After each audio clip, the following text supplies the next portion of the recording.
जय श्री राधे महादेव डिवाइन्स, कैसे हैं आप सभी लोग। बहुत बहुत स्वागत करती हूँ आज के रिलेशनशिप रीडिंग में। मैं आप सभी लोगों का चेक करने वाले हैं आपके पार्टनर की करंट फीलिंग्स, उनकी भावनाएं आपके लिए क्या हैं, ठीक है, वो कैसा महसूस कर रहे हैं। इतना सारा जो फेस्टिव टाइम अभी गया है उसके बाद पार्टनर की भावनाएं कैसी हैं आपके लिए, कैसा महसूस कर रहे हैं, आज चेक करने वाले हैं। मैं गुड ओल्ड टैरो यूज़ करने वाली हूँ as first divination tool and second I am going to use the runes, यानी कि रून्स एंड टैरो यूज़ करके हम आप लोगों के लिए आज इंसाइटफुल रीडिंग करेंगे regarding your partners current feelings. चलिए देख लेते हैं कि सबसे पहले कार्ड्स क्या कह रहे हैं। अपने पार्टनर का नाम मन में तुरंत 3 बार ले लीजिए, ईश्वर का नाम मन में 3 बार ले लीजिए, प्यार से लीजिए, किसी भी नेगेटिव इमोशंस को ड्रॉप करके लीजिए। ओके, ओम नमो भगवते वासुदेवाय नमः का चैंट कीजिए 3 बार, उसके बाद भी आप रीडिंग देख सकते हैं। फिर जिस भी इष्ट को आप भगवान को आप मानते हैं आप उनका नाम लेके फिर इस रीडिंग को देखना शुरू कर सकते हैं। शेयर क्लेम सबसे ज़्यादा इंपॉर्टेंट है। जब आप शेयर करोगे रीडिंग तो किसी और को भी मिलेगी, हो सकता है उनकी करंट सिचुएशन में उनकी हेल्प हो जाए आपके through. So do share and claim. तो आपको राधे राधे या फिर हर महादेव लिख के या फिर अपने पार्टनर का नाम, खुद का नाम या फिर जो आप चाहें लिख के आप रीडिंग को क्लेम ज़रूर कीजिएगा। चलिए देखते हैं कार्ड्स क्या आ रहे हैं। क्वीन ऑफ वॉन्ड्स का कार्ड आ रहा है। ओके, उसके बाद 10 ऑफ पेंटिकल्स का कार्ड आ रहा है, सन आ रहा है, wow. Then I am getting the page of swords, फिर मुझे मिल रहा है the 4 of swords, the 7 of wands, फिर मुझे मिल रहा है the star, chariot, okay okay okay, फिर मिल रहा है यहाँ पे द टेम्परेंस, ठीक है, फिर मुझे मिल रहा है the conflict that is the 4 of wands, the queen of swords and the 5 of swords. मुझे ऐसा लग रहा है कि आप में से बहुत सारे लोग ऐसे हो जिन्होंने ऑफ लेट हाल फिलहाल में अपने रिलेशनशिप को लेके कुछ स्टैंड लिया है अपने खुद के लिए, यानी कि आपने पार्टनर को अपने कॉल आउट किया है, या तो आप में से कुछ लोगों ने अपने माइंड की क्लैरिटी को अचीव करने के लिए अपने पार्टनर से बहुत ही बेबाक और क्लियर सवाल पूछे हैं, या फिर आपने उनको बाउंड्री सेट करके बहुत ही क्लियरली ये बोला है कि आप उनसे क्या चाहते हो और क्या चीज़ वर्कआउट नहीं कर रहे हैं और आप किस चीज़ को नहीं एक्सेप्ट करना चाहते हो। मे बी आप में से कुछ लोगों ने पार्टनर को ब्लॉक रखा हो या आप उनसे बातचीत ना कर रहे हो, या फिर जो पहला मूव आप लेते आ रहे हो अब तक, जो पहला मूव आप अब तक लेते आ रहे थे ना कि पार्टनर से लड़ाई हो गई तो आप ही बात कर लिया करते थे, आप ही कोशिश कर लिया करते थे, हर बार आप ही ने बात की है, पहला पहला मूव आप ही ने लिया है, लेकिन इस बार आपने कहीं ना कहीं पार्टनर से बाउंड्री सेट की है। ये आपके लिए बहुत चैलेंजिंग रहा है, बहुत पेनफुल रहा है, पर मुझे ऐसा लग रहा है कि आपने अपनी लिए बाउंड्री सेट करके इस बार पार्टनर को एक क्लियर इंडिकेशन दिया है कि इस बार आप झुकोगे नहीं। आपका पार्टनर काफ़ी सिमिलर एनर्जीज में है आपके जैसी ही। आपका पार्टनर भी कहीं ना कहीं प्रोटेक्ट कर रहा है, खुद को डिफेंस कर रहा है, और आपसे बात करने की इच्छा के बावजूद वो अपनी जो कंट्रोल है उसको मेंटेन कर रहा है, यानी कि वो अपने अपने आप को कंट्रोल कर रहा है कि वो आपसे बातचीत ना करे। तो देखो सिचुएशन बड़ी डेडलॉक की है मेरे डियर व्यूअर। डेडलॉक इसलिए है क्योंकि आप भी नहीं बात करना चाहते हो इस बार पार्टनर भी बात नहीं करना चाहते हैं। पार्टनर नहीं बात करना चाहते हैं, ये तो पहले भी हो चुका है, सदा सदा से होता आ रहा है कि फाइट हो गई, पार्टनर साइलेंट ट्रीटमेंट दे रहे हैं। लेकिन इस बार फ़र्क ये है कि इस बार आप नहीं चाहते हो कि आप झुको, आप नहीं चाहते हो कि आप कॉम्प्रोमाइज़ करो। कहीं ना कहीं आपके मन की भावना इस बार ये है कि मुझे भी थोड़ा तो इज्जत या रिस्पेक्ट इस रिलेशनशिप में मिलनी चाहिए, ठीक है। मुझे ऐसा लग रहा है ये सिचुएशन की वजह से मेजर कॉन्फ्लिक्टेड हो आप दोनों, बहुत बड़ा कॉन्फ्लिक्ट मुझे नज़र आ रहा है। और ये कॉन्फ्लिक्ट पिछले या तो 5 हफ्तों से, 5 दिन से, या फिर कुछ लोगों के लिए 5 महीने से भी चल रहा है। ओके, एंड ये कॉन्फ्लिक्ट कुछ ऐसा है जो कि ऐसा डेडलॉक हो गया है ना कि ये ख़त्म होने का नाम नहीं ले रहा। ना तो आपने एक्सपेक्ट किया था कि झगड़ा इतने समय तक चलेगा, ना ही आपके पार्टनर ने एक्सपेक्ट किया था कि ये झगड़ा इतने समय तक चलेगा, लेकिन ये बहुत समय से चल रहा है एंड लग रहा है ये भी कुछ समय और चल सकता है। बहुत ही शार्प टंग दिखाई दे रहा है आपके पार्टनर, यानी कि कटु वचन, कम्युनिकेट करने का तरीका एकदम भिन्न हो गया है उनका आपसे, ऐसा लग रहा है, मतलब बहुत डिफरेंट हो गया है।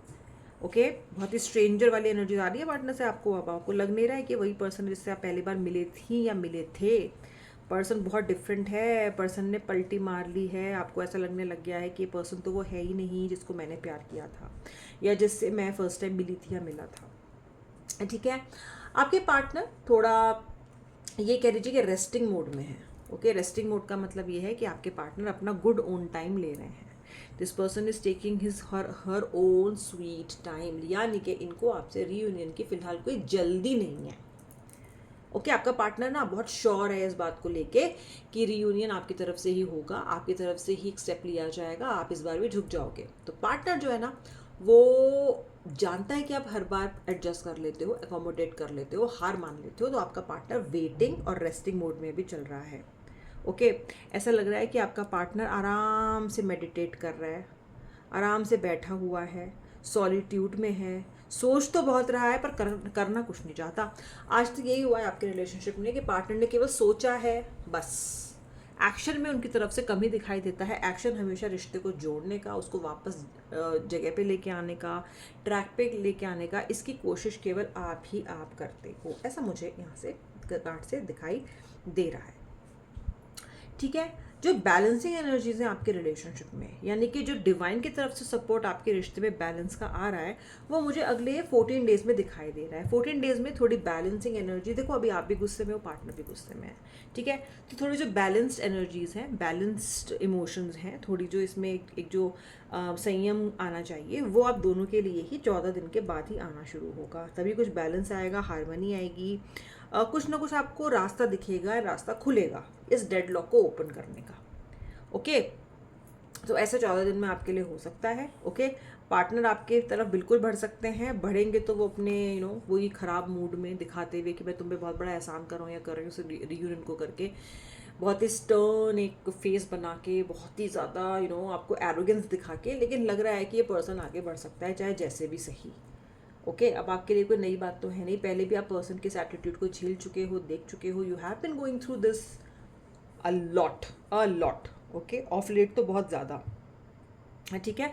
आपका पार्टनर किसी फ्रेंड के थ्रू आपसे बात करने की कोशिश कर सकता है। आपका पार्टनर, क्योंकि सामने से आके बात करना मतलब अपनी ईगो को हर्ट करना, अपनी ईगो को घोल के पी जाना, जो आपका पार्टनर नहीं करना चाहता। आपका पार्टनर किसी कॉमन फ्रेंड से आपको एक मैसेज पहुंचा सकता है, आपको हिंट दिलवा सकता है, या फिर कॉमन फ्रेंड से आपके हालचाल पूछ सकता है और कॉमन फ्रेंड को बोल सकता है कि जाओ जाके उसको बताओ कि मैंने उससे तुम्हारे हालचाल पूछे, ताकि आपको इनडायरेक्ट ये मैसेज मिले कि भाई आपका पार्टनर आपसे बात करना चाहता है। ओके, या फिर ये पर्सन आपको केवल एक छोटी सी मिस्ड कॉल मार के छोड़ सकता है। ओके, या फिर केवल हाय का मैसेज आ सकता है, यानी कि कम्युनिकेशन तो ये करेंगे लेकिन बहुत ही क्लियर, एकदम सामने से आके मुद्दे की बातें तुरंत नहीं करेंगे, पहले घुमाएंगे फिराएंगे, इसके थ्रू उसके थ्रू, ऐसे वैसे ऐसे मैनेज करने की कोशिश आपका पार्टनर कर सकता है, ऐसा मुझे दिख रहा है नेक्स्ट 10 to 14 डेज में।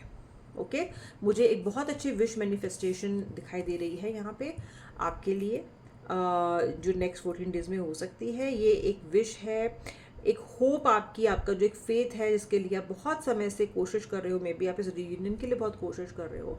मुझे ये जो विश है आपकी, जो इच्छा है आपकी, वो मुझे मैनिफेस्ट होती हुई यहाँ पे आपके लिए दिखाई दे रही है। ओके, फिलहाल कंपटीशन की भावना है, फिलहाल कंपटीशन की भावना है, फिलहाल कहीं ना कहीं गुस्से की भावना है, एक दूसरे की कमियां गिन रहे हो आप दोनों, आपके पार्टनर भी आप भी, इल्ज़ाम लगा रहे हो कि इसकी वजह से हुआ, आप कह रहे हो कि तुम्हारी वजह से हुआ, मन में भी कहने के द्वंद चल रहा है कि मेरी वजह से नहीं हुआ। आपका पार्टनर भी विक्टिम मेंटालिटी में बहुत ज़्यादा मुझे इस वक्त दिखाई दे रहा है, लेकिन फिर भी इस वक्त आप अपने लिए, अपनी सोल के लिए, अपने खुद के लिए, अपने खुद के पीस ऑफ माइंड के लिए कहीं ना कहीं मुझे स्टैंड लेते हुए अपने लिए दिखाई दे रहे हो। इस बार आप भी झुकने के लिए तैयार नहीं हो, ऐसा दिख रहा है। सन का कार्ड है, सन का कार्ड एक पॉजिटिव कार्ड है, सन का कार्ड एक सक्सेस का कार्ड है। तो जिस भी काम के लिए आप बहुत समय से कोशिश कर रहे हो, जो कि आपके पार्टनर के साथ रीयूनियन का भी हो सकता है, उसमें आपको सक्सेस मिलेगा कहीं ना कहीं, ऐसा दिखाई दे रहा है। ये होप का भी कार्ड है, वाइटैलिटी का कार्ड है, फन का कार्ड है, हैप्पीनेस का कार्ड है, यानी कि ओवरऑल आपकी इस रिश्ते की एनर्जी में बहुत बड़ा बदलाव आ सकता है।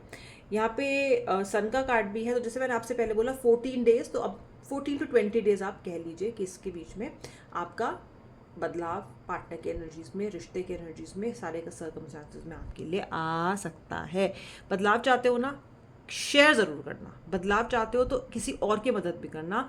बदलाव चाहते हो तो क्लेम ज़रूर करना। जय श्री राधे राधे, हर हर महादेव।